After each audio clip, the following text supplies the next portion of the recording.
Okay, trade recap for yesterday's trading day, which was the 16th of April. So going into market open, before we had market open, we've just been straight pumping for the past like month, right?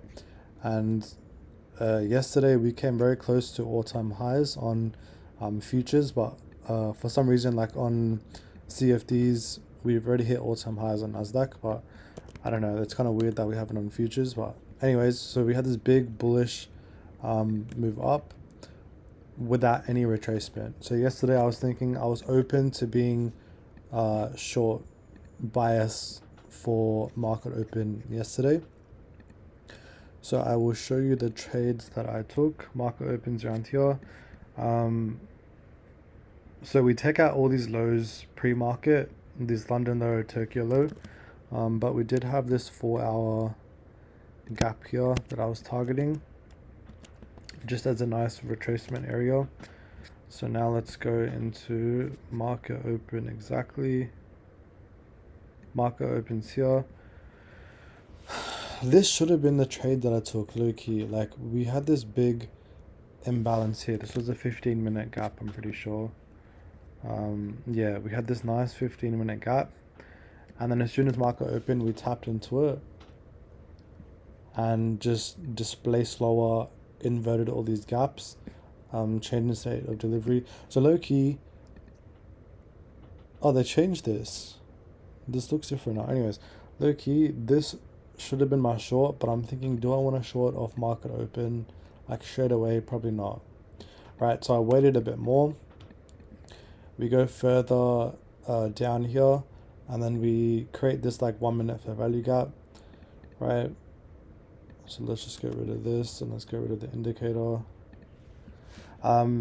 Create this gap, we tap back into it in the 1 minute, and then we have like a big displacing move down.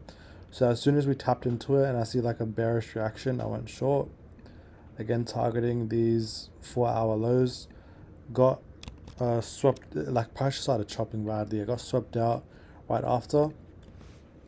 And I think literally right after I got swept out, I was so high conviction, I just shorted again because we had another like bearish candle here. Again, targeting this level here. But what ended up happening was, so this was my entry, but yeah, this was my entry, but I had like, my target was a little bit lower than this 4-hour gap. I got entered here, price came all the way down here, I went break even and I hit my break even. So you can see like it came ticks away from hitting my break even, sorry, hitting my take profit, but we didn't, and I didn't get another re-entry. And then I just called it at that. Like, it is what it is. Good risk management, I guess. One loss and only one break even. So let's go to yesterday. On one account, I took a lot smaller of a loss because I accidentally, like, I was trying to copy trade 3 accounts, right? But then the very first trade that I took, I got rid of that copy trade feature, and I was accidentally in like 18 contracts in one account. So I got out of that quickly for a quick profit, but I'll just count it as like, that was only on one account, but I'm just gonna count it as a full like $300 loss across all 3 accounts. But yeah, this is proof. That's one account. That's the other account, and then this is the first account.